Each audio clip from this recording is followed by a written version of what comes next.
Hey everyone, this is Elenbaas from Nightlight Astrology. Today we're going to take a look at Mercury squaring Pluto over the weekend, and then Mercury will be moving into Scorpio. This contact between Mercury and Pluto, as well as the entrance of Mercury into Scorpio, are connected. We are seeing Mercury move into deeper, darker, and in some ways more intense and charged spaces. Mercury is entering a water sign. We have a lot of water in the sky right now with something of a Grand Water Trine that's also present. So this shift from Mercury into the metaphorical underworld is also really significant. So, we're going to take a look at 5 Mercury Pluto themes to watch for. And I'm going to talk a little bit extra at the beginning about the question of open mindedness, which is something that Mercury and Pluto could very easily bring to the table as it perfects over the weekend. It is one of the hallmarks of Mercury Pluto dynamics have to do with open mindedness. So, little discussion on that today. I think that will be fun and give us some good things to think about going into the weekend. That is our agenda for the day. Before we get into it, don't forget to like and subscribe. Our next goal is 80,000 subscribers.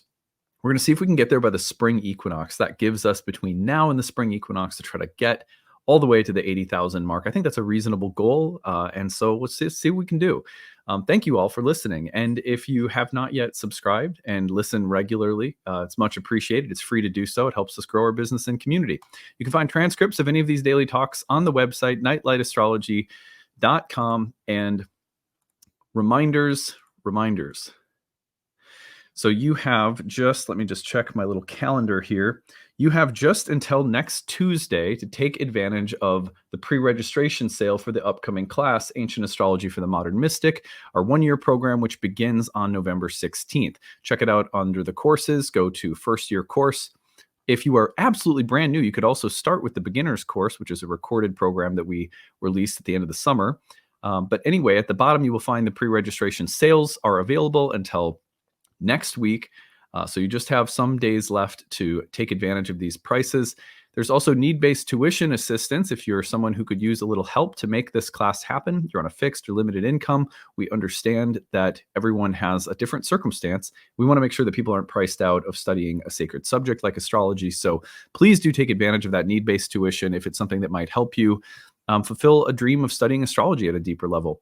I, at the end of today, will be tagging on an informational video, which is all about the program. So if you want to stick around after I sign off, there's an info video. You can learn all about what the program includes. I take you over to the class website and show you around. And you can learn about the curriculum and all of the good things that our first year class gets into. And so, yeah, that'll come at the end. And where's my real-time clock? Let's get the real-time clock up. Okay, here we go. Lost my footing there. Okay, here we are. So we are here Friday, October 11th. It is my 10-year wedding anniversary today. I'm recording this in advance, but Ashley and I will be getting to celebrate our 10 years of marriage. We've been together for 13 years, but 10 years of marriage today, that's pretty cool. Anyway, so let's see here. So we can see Mercury moving from late Libra into the square with Pluto over the weekend. And Pluto, of course, in that final degree of Capricorn, which we have taken a look at this week as well. So here is Sunday. Early morning Sunday, Mercury moves into the square with Pluto. That's the dynamic right there. And it will pass over, and by later into Sunday, Mercury will have moved into Scorpio. And as soon as it's in Scorpio, now it joins Venus, Mars, the moon, by the way, who will be going into Pisces by that time, Saturn, and Neptune, all in water signs. Such a watery lineup. It's very, very powerful. On Monday, Venus will be opposing Uranus, so we will be looking at that on Monday and giving you some thoughts about that transit. That's the big one for next week. And there's other big transits next week as well. So the action is pretty busy here in the middle of the month. If you listen to our monthly overview horoscopes, we talked about the middle of the month as an especially dynamic period. You might even go back and listen to that portion of the month ahead horoscopes for kind of a overview of the whole middle of October. That was a pretty good portion of that talk, I think. But Anyway, so here we have Mercury moving into the square with Pluto and then going straight into Scorpio. And I want to talk about that today. So there are 5 Mercury-Pluto themes that I decided we would look at today. These are, I would say, they're very common. Not everyone will experience every one of the themes on this list. For some of you, one of these themes may become incredibly poignant, while some of the others may not. That's totally normal. And for some people, a transit will appear in someone's life around you or in the environment around you, but it won't necessarily engage you so personally. And a lot of this has to do with how things are falling in our birth chart, and so forth. Not all transits are equal in terms of their impact or effect on us. So remember all of that as we get into this discussion today. The first thing I want to talk about is open versus closed-mindedness. I was listening to a podcast recently, and it was really fascinating. It was, I'm going to remember the name of it. I think it was just called The Emerald or something like that. But I found it very interesting. And it was a podcast about animism, which was something, it's a topic, of course, I love listening to. And some of the reading that I was doing in prep for the talk on Pluto about Pan, which if you guys listen to that talk, actually overlapped with this podcast. I can't remember the name of it. I apologize. I think it's something like The Emerald. But anyway, I really appreciated this one particular portion of the podcast where the host was talking about the in an animate world. I think most of us would probably consider ourselves animists because we talk to planets, and probably you have a lot of people who are into astrology have an openness to animism or look at the world through that lens. So I'll just assume. But one of the things he was saying is that a hallmark of like a modern New Age spiritual, like a hallmark of New Age spiritual thinking, excuse me, is open-mindedness. I'm open-hearted. I'm open-minded. I'm completely open, like that. I'm going to tell you a story. This is a story that reveals my own pettiness, as well as revealing, I think, something of the point that the host was making. And I relayed this story to my wife, and I thought it was kind of funny.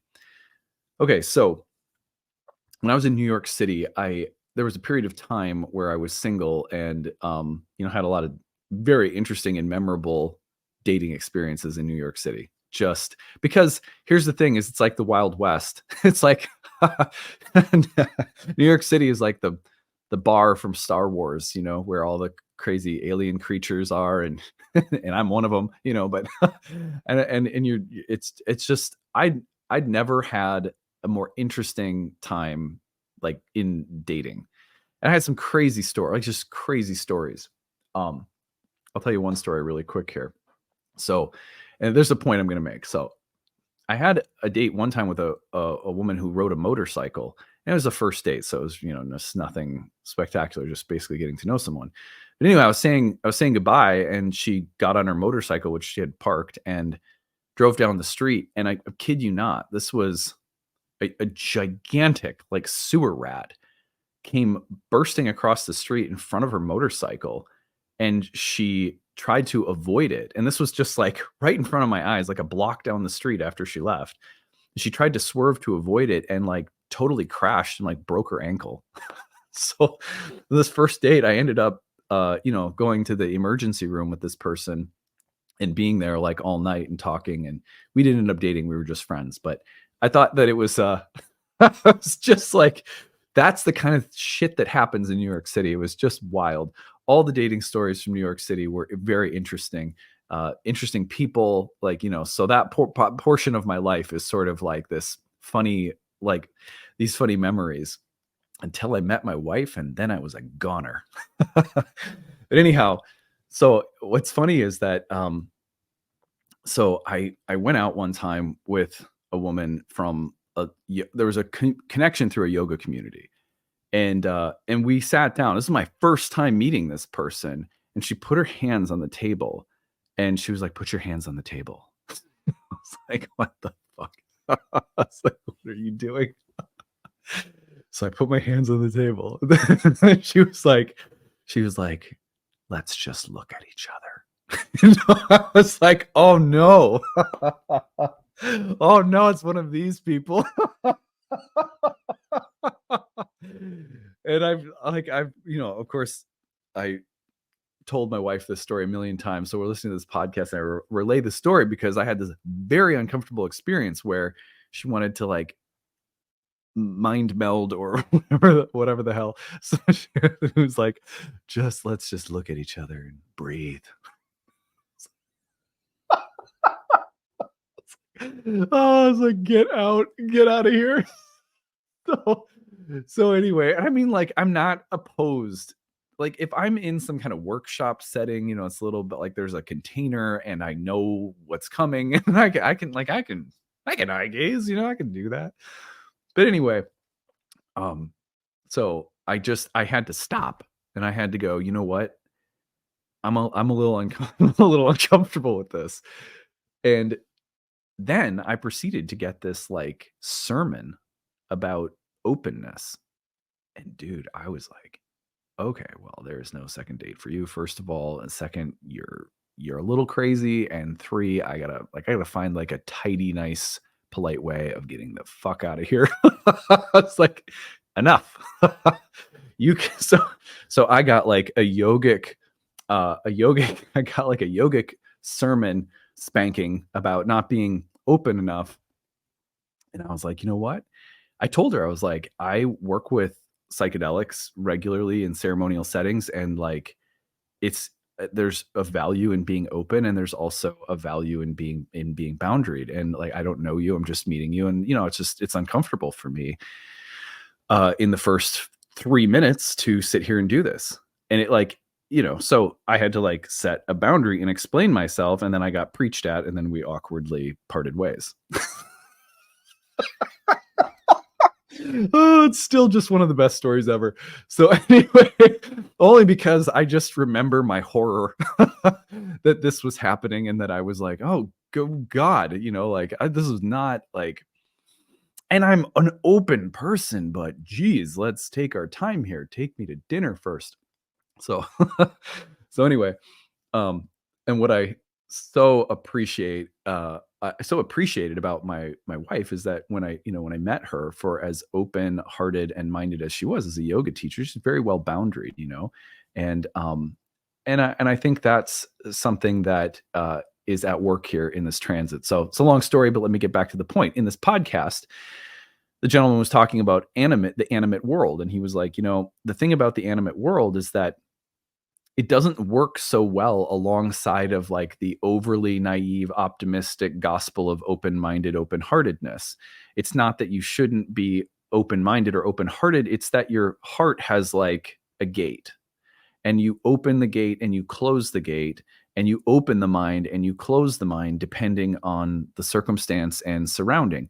In the same way that there's certain places in New York City where I wouldn't walk alone at night, and I'm not saying that to judge anyone or anything. It's just the truth. Like there's just certain places where I wouldn't be by myself. I wouldn't recommend anyone be by themselves in certain spaces in New York City, from my experience of living there 3 years. A lot of the time though, New York, I would say, by the way, New York City I just felt like it was a super safe, beautiful place. But anyway, you wouldn't, there's a reason, that we take shelter in our homes, and that certain places we don't feel safe in, and certain places we take shelter in. And that's because we all work with a very basic and instinctual understanding that there is safety and there's danger. There are places to be open and uninhibited, and there are places to be guarded. Animate reality, the forces of nature, require that we be discerning about what forces and energies we work with and what we boundary ourselves and keep out. And one of the beautiful things about Mercury-Pluto is that, especially in Libra, which is a very diplomatic and I think pretty open-minded sign, that this transit can remind us that there is a time to be open-minded and fair and considerate. And there are times to maybe create a boundary and say no, or to not put ourselves in a vulnerable position. Sometimes people will try to take advantage of open-mindedness and open-heartedness. That doesn't mean that you should become cynical, doesn't mean that you should suddenly become an untrusting, closed-minded or closed-hearted person. But it does mean that not all situations are safe. Not all situations are on equal ground or footing. You have to be careful about who you open yourself up to as friends or colleagues or coworkers, or who you work with as a therapist, who you let in, who you let and allow to influence you. These are all considerations that Mercury and Pluto will bring up, because Mercury in Libra is about that kind of open-minded, balanced perspective. But Pluto in Capricorn is about reminding us of the instinctual reality of darkness. And so when the two get together, there's this question about how open we should be to something, how much we should allow ourselves to consider or entertain someone or something, an energy or a spirit or a person or something within ourselves. But I think what's really important for Mercury and Pluto is that we not just embrace some kind of naive gospel of open-minded, open-heartedness. Even if you're someone who likes to, Jedi eye gaze with other people, you would probably be careful with who you did it with. There's probably ways in which that kind of experience is in one setting appropriate and in another setting not so appropriate. Like, for example, Starbucks, which is where we were. So, okay, I'm done. I told you I'd be a little petty. Okay, so open versus closed-mindedness, theme number 1. Think about it. 2, the appearance of diplomacy with hidden motivation. So Mercury in Libra squaring Pluto can present us with opportunities to coerce or manipulate. There may be hidden motivations that we have or that someone else has that are cloaked in what looks like a fair, reasonable agreement or a fair and reasonable proposition or a fair and reasonable exchange. So we do have to be careful about things that there's a little bit of the wolf and wolf in sheep's clothing. So be careful of that, because even within ourselves, it's possible that we would twist or bend or try to manipulate through very reasonable, sensible, even diplomatic or fair-minded looking things that we would manipulate and coerce to get something we want.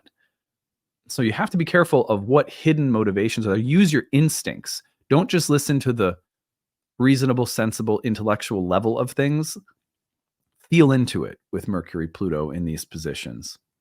That's the message there. Not to say just be cynical or be closed-minded as some kind of, mindless principle. It's just listen to your instincts, and you don't have to be open or fair or balanced in every single thing you do on some kind of abstract intellectual level if it doesn't feel right. Revelations.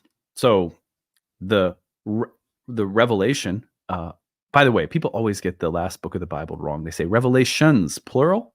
It's revelation, singular. It is a revelation that John on the island of Patmos had, not revelations, plural. Just for the record, because you'll be surprised to see how many people make that mistake. So what I like about Mercury Pluto is that things that are hidden will be revealed. That's the meaning of revelation. That which is covered up becomes uncovered. And so there's this way in which Mercury Pluto and then Mercury's subsequent entrance into Scorpio also lends itself to a deeper level of questioning, a deeper and more penetrating level of insight, or the awareness of things that are hidden or subliminal coming to the surface. I love that. Number 4 is eruptive communication or information. Pluto, whatever it touches, it often brings a cathartic and eruptive quality as this pressure builds and then bursts from a relatively unseen or unconscious place. you can often feel it coming. So eruptive communication, meaning a conversation that kind of has this eruptive, intense burst, may represent things that have been building unconsciously within yourself or within relationships for a while. Look, the good news is that usually when things like that come to the surface, creative energy is released and things don't have the chance to stagnate and make things worse or more toxic. So it's good in a way to get things out. Of course, there is an element of destruction that sometimes comes up when that occurs. And Mercury in Libra may be good at trying to keep things balanced, even in a kind of eruptive space. And sometimes our worst enemy is trying to keep everything so peaceful and balanced. Because there's something about that that's maybe more about appearances than inner substance. So be careful of that. Allow things to come up, be real about them. Don't just try to give it a nice polish and, make it look, it's like, well, this is presentable, Mercury and Pluto in general, regardless of the signs, are very comfortable. Mercury as a god that can go in and out of the underworld, the domain of Hades, Pluto, very comfortable looking at heavy, dark, deep, intense things. Libra, as the gateway into the underworld, has a way of evaluating things that is often split between a superficial form of evaluation or judgment and a deeper form of evaluation or judgment. And so also we can take it to heart that this is a moment where we might be asked to evaluate something or judge something. Can we do it in a way that is real and deep and profound and not just superficial because we're uncomfortable or we want to move past something as quickly as possible, so we judge something in the most superficial way that we believe will please the most people or be the easiest to move forward with? The difficult, deep, inner discerning thing might be the better thing right now. The other thing that can happen is that this eruptive force of Pluto with Mercury can just bring any kind of hidden information to the surface. Just get an email that's surprising, or news or information, a diagnosis that someone receives. Oh, so here it is. Scandalous news or things that come to the surface in the current events. Number 5, the ability to think beyond the surface. The one thing that I think we're going to get from this combination of Pluto squaring or Mercury squaring Pluto followed by Mercury entering Scorpio is the next few weeks ahead, we're being called, to think and perceive and feel into things at a deeper level. Mercury in Scorpio likes us to be like investigative journalists. And also turning that inward to ask questions of ourselves. Like, for example, is there something wrong with me that I can't eye gaze at Starbucks with the person? Is it me?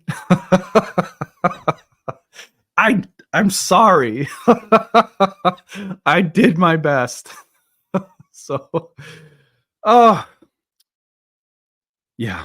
So what was really funny is that when I met my wife and we went through, that early period when you're first dating someone, and I'm thinking, obviously, as I'm recording this, knowing that when you guys hear this, it'll be my 10-year anniversary. When I met my wife and we kind of shared like all of our, what do you call it? Our war stories, like all of our prior, like the kind of summation of our prior dating experiences. And we were like, we know we've been together so long. We know all of our stories from the past and everything like that. But what's funny is that around the same time, Ashley had gone out with someone who was like a dating coach. Like they specialized in like teaching people how to date or something. I don't know, someone that she also met through a yoga community. Surprise, surprise. Okay, sorry. So anyway, and he like did the same thing. He like tried to get really intense in like eye gazing and all this stuff. And so she had a story that was similar, and we just always get a crack. We always just crack up talking about those stories, and God bless those people wherever they are.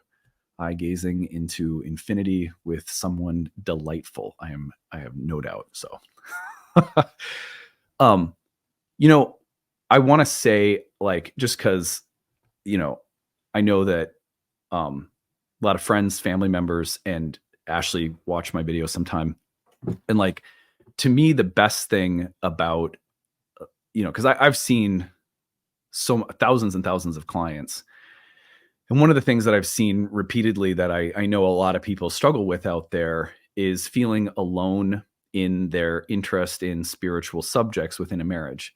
You may have a best friend, you may have a partner that is wonderful, but one of the things I hear my clients often, obviously women, because I think probably about 85% of this channel that listens are women. And then a lot of my clientele over the years that consume astrology and get readings are women. So I've heard a lot of women talk about not having an ability to share that spiritual walk with a partner. And then there's of course many people who do. But if there's anything that I'm really, really thankful for, it is that when I met my wife, I knew, and the reason that we got serious and eventually I asked her to marry me was because I could share my life with someone who I knew was serious about their own personal growth and development spiritually. And to this day, I believe that more than anything else is what has made our marriage, no marriage is perfect, but I consider myself very fortunate to have a happy marriage. And I think the only thing I can name, aside from the fact that, we like each other, we're attracted to each other, we get along, and we're good friends, and all of those things are important. But it's also that I am always inspired by the fact that she's constantly trying to grow as a person.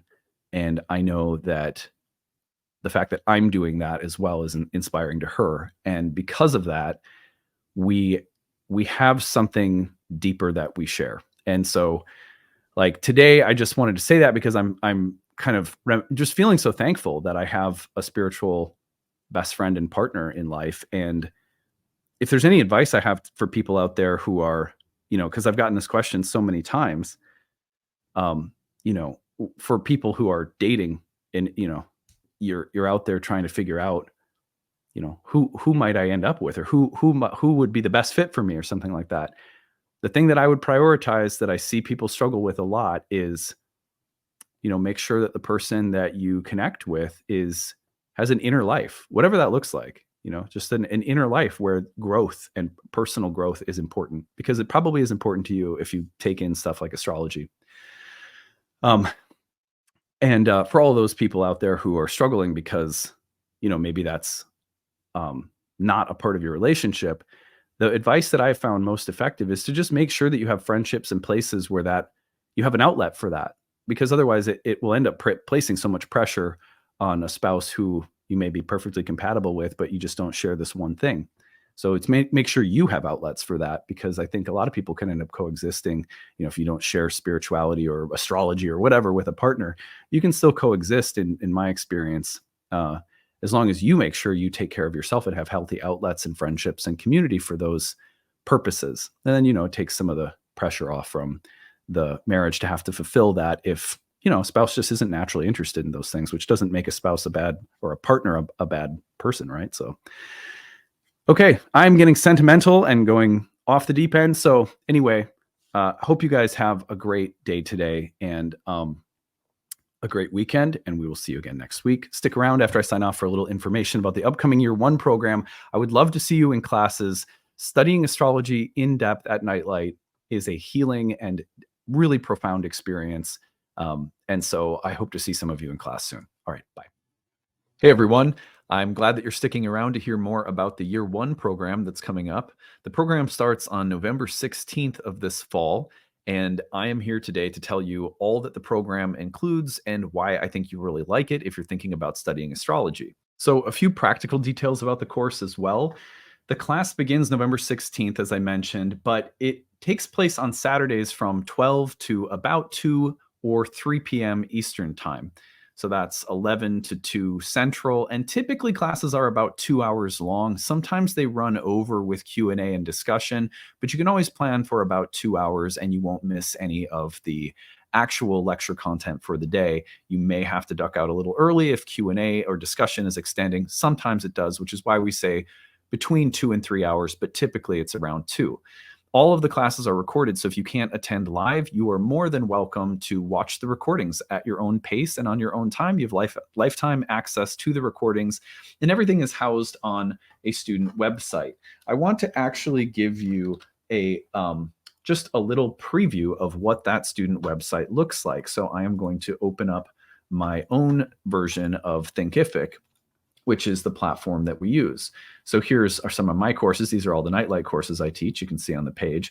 But I'm going to tune into, let's go to Nightlight 28, which is the section that began in June of 2024. So here you're going to see that we have orientation instructions, course information, class links, and calendar. Everything that you need to know how to access the course is there. And you'll have a version of this in your own panel that you get set up with when you enroll.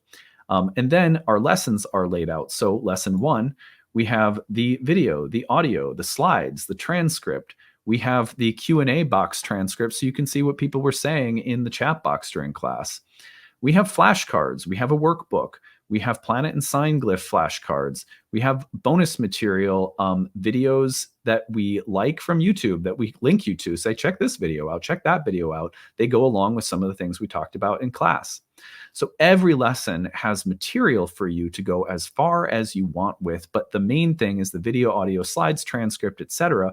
are all listed there so that you can download and watch it on your own time if you can't attend live. Again, the live classes do happen on Saturdays for this cohort, starting November 16th. That is our first day of class. And then going forward, it always meets on Saturdays, and we give you the class schedule to map out. And the breaks that we have, the study sessions that we have, everything's mapped out on the class calendar for you. So those are just a few practical details that, just to kind of start us off with. So I'm going to take you over to the website, which is nightlightastrology.com. And I'm going to share with you some information about the program and sort of walk you through what it includes and what you can expect. So it is an almost year-long program. We typically finish between 10 and 11 months out of the year. It can depend a little bit on some of my teaching and scheduling, because sometimes I teach at conferences and it may delay some of our modules by a week or something like that. But it's typically around 10 to 11 months that the program lasts. So we call it our first year program. At Nightlight, we have a program for absolute beginners. You may want to check that out if you are like brand spanking new. That would be 8 to 10 hours of content that's really meant to set you up for the first year course. We sort of assume that if you're coming into the first year program, you already know a little bit about astrology. For example, you have some familiarity with the signs, planets, and houses. Maybe you know what aspects are, but you want to learn more about what they are. But if you are really at the very total entry level space, then try Astrology for Beginners.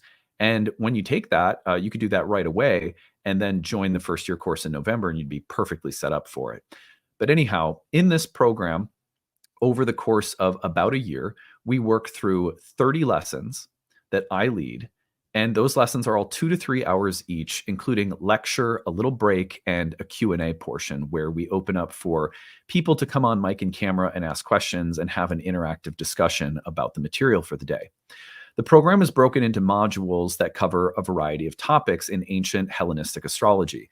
That is the earliest era of horoscopic astrology. And so if you don't know a lot about the different schools of astrology, Hellenistic astrology is going to be the kind of astrology that you see a lot of astrologers practicing nowadays. It's become more popular in the last 30 years or so.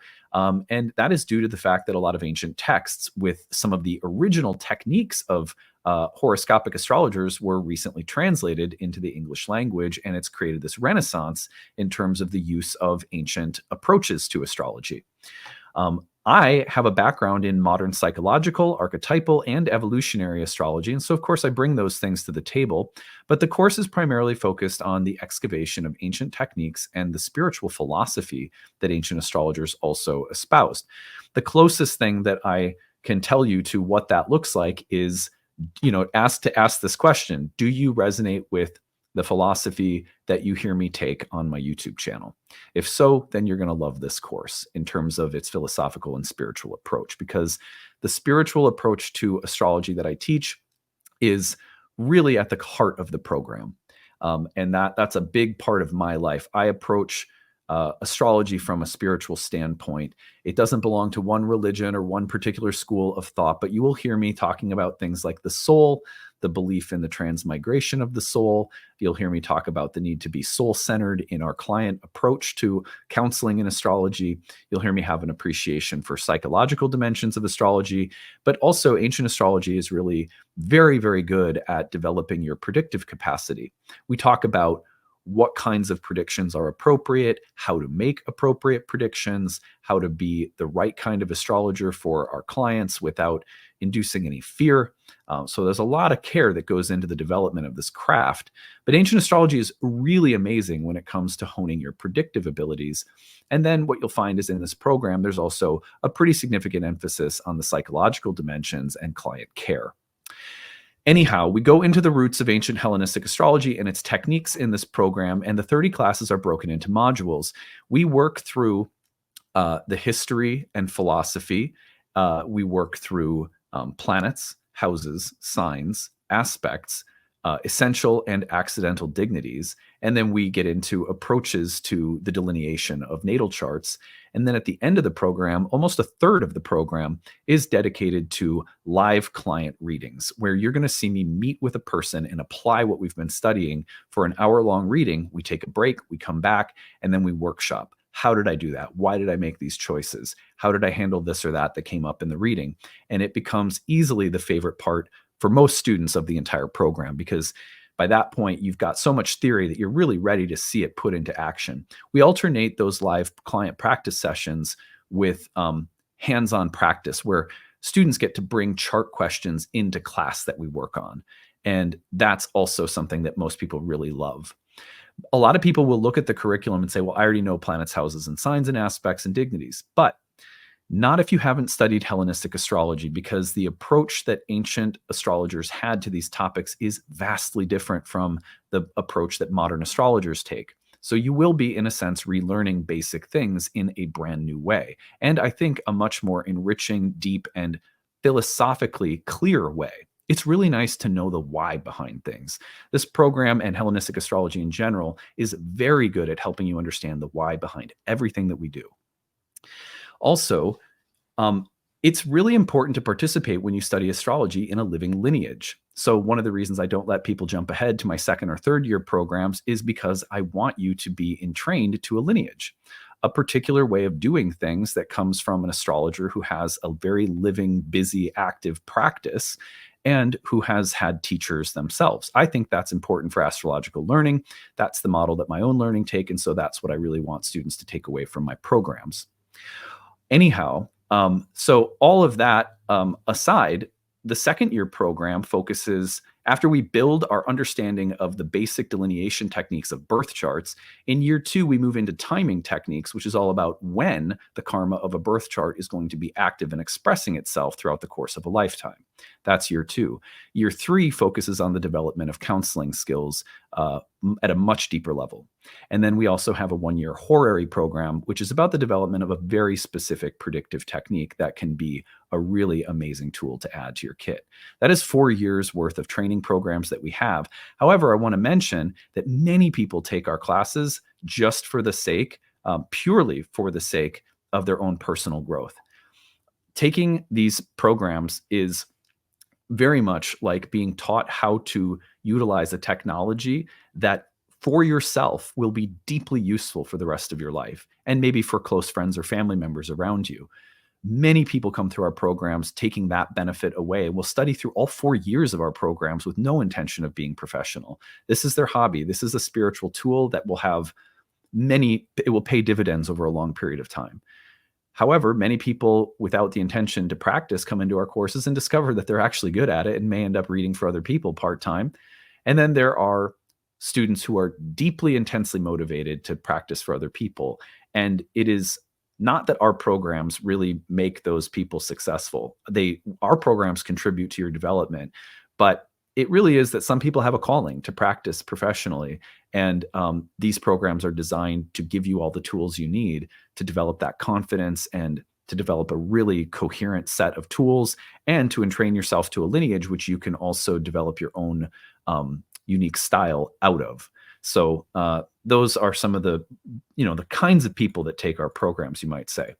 So the 30 classes on the year are then broken into modules. And in between modules, we have 2 course directors who are present in all of the classes, and they lead breakout tutoring sessions where you can come in and review or ask questions about the module that we've just completed, which is usually anywhere between 2 and 3 classes each.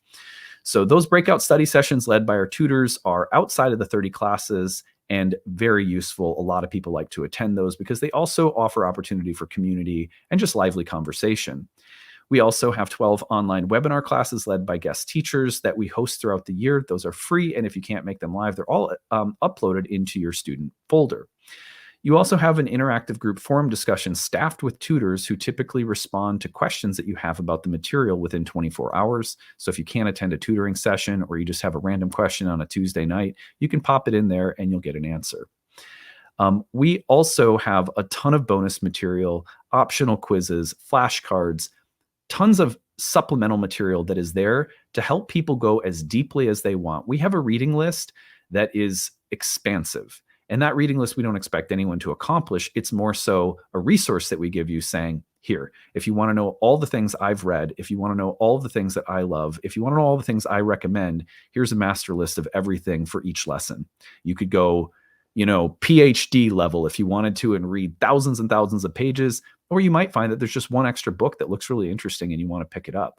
But we pride ourselves on making sure you have a ton of resources. You have lifetime access to all the class recordings. You can email our staff or me throughout the year with questions, and my staff will also defer to me in the case that they don't know the answer to a question. So that is what the program includes. It starts November 16th. If you would like to join, at the bottom between now and October 15th, our early bird payments are available. So that saves you some money off the cost of the course. There is a 12-month installment plan that is cheaper than our normal plan, a one-time payment that's significantly cheaper than our normal one-time payment. So you get these little sales that we do until October 15th. We also have need-based tuition assistance. So if you are someone who would like to take this program, but you are on a fixed or tight budget, we have an application there. Click apply now. Just tell us what you need. We give a range. We say between this dollar amount and this dollar amount, what can you spend? And then we set you up with a plan for that tuition number per month. And that is available for anyone. We ask people to apply early because those spots are limited, but we are really accommodating. We try to make sure that nobody's priced out of a spiritual education. Like, this topic should be very accessible for people because I believe that the divine is speaking through the sky, and like anyone should have access to understanding what it's saying, right? So anyway, that is a bit about the program. I hope that this has been useful for you. If there are any questions you have, you can look over the curriculum content on the page, on the year 1 page. There's more information there. Check out the FAQ section for more questions. Email us info@nightlightastrology.com. And I hope to see some of you in class soon. I think this is going to be a really powerful program because it's also starting right as Pluto is moving into Aquarius. And within the year, we're going to have a Uranus-Pluto trine with Uranus in Gemini. These airy signatures and the connection between Uranus and Pluto make for a very powerful year to advance our understanding of astrology. So it's a great election year for studying, and I hope to see some of you in class soon.